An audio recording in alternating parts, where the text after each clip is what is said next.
Hello, my name is Haley White, and today I'll be walking you through how neurons communicate in the synapse. Neurons send a whole lot of signals every second in our brains, and today we're going to break down exactly how that happens. First, a synapse is a tiny gap where two neurons meet, and it has three separate parts. On the sending side, we have the presynaptic membrane, which is an axon terminal of the first neuron.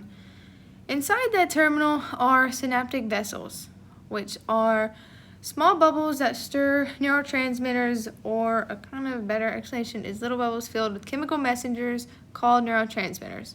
On the receiving side, we have the postsynaptic membrane, which is the receiving side of the next neuron, usually part of a dendrite on the next neuron.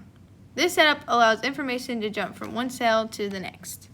I added a little picture to maybe make that a little easier. All right, the steps of the synaptic transmission, it starts with an axon potential, an electrical signal traveling down the axon. When it reaches the axon terminal, it opens special gates that let calcium ions rush in. Calcium is the key that unlocks the vesicles, causing them to fuse with presynaptic membrane and release their neurotransmitters into the synaptic cleft. Then, these neurotransmitters then drift across the gap and bind to receptors on the postsynaptic side, changing the electrical activity of that neuron. In short, calcium triggers release, neurotransmitter deliver the messages.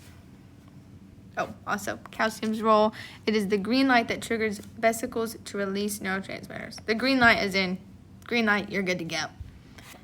All right, what happens to neurotransmitters? So once released, neurotransmitters don't stick around forever.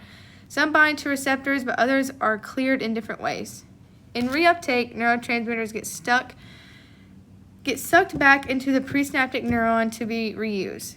In enzymatic deactivation, special enzymes break them down. For example, the enzyme, I am going to try to pronounce this, acetylcholinesterase, that is the best I can do, breaks down, here it is again, acetylcholine. Together, these processes keep the synapse clean and ready for the next signal.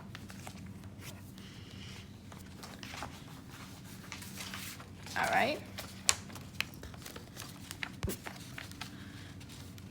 And then excitatory versus inhibitory neurotransmitters. Not all neurotransmitters have the same effect. Excitatory, don't know why I can't say that, neurotransmitters increase the chance that the next neuron will fire an action potential. A good example is glutamate, the brain's main excitatory chemical. On the other hand, inhibitory neurotransmitters make it less likely for the neuron to fire. The main inhibitory one is GABA. Or GABA. But GABA is fun to say. So excitatory chemicals are like stepping on the gas, while inhibitory ones are like pressing the brakes. EPSP versus IPSP. Well, EPSP stands for excitatory postsynaptic potential, and IPSP is inhibitory postsynaptic potential. When neurotransmitters bind to postsynaptic cell, they create small voltage changes, and EPSP makes the inside of the neuron less negative, moving it closer to the threshold for firing, and IPSP does the opposite. It makes the neuron more negative, moving it further away from firing. In short, EPSPs push the neuron towards action. IPSP pushes it away.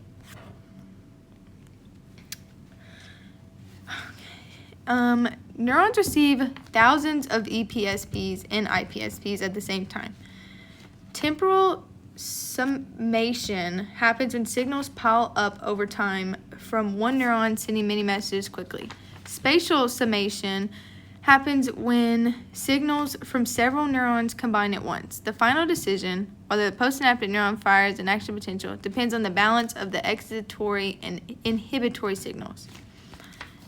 An analogy I guess you could use, it's like a vote. If enough EPSPs win out, the neuron fires.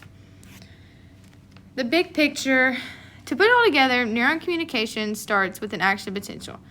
It involves neurotransmitters crossing the synapse and ends with excitatory and inhibitory signals being integrated through summation. This process is happening in every thought, movement, and emotion you have. It's the fundamental language of the brain. To wrap up, I tried to think of a fun analogy that we may have already brought up in class, but you always come up with an analogy. I don't know. Think of calcium as the send button, neurotransmitters as a text message, and receptors as the phone receiving the message.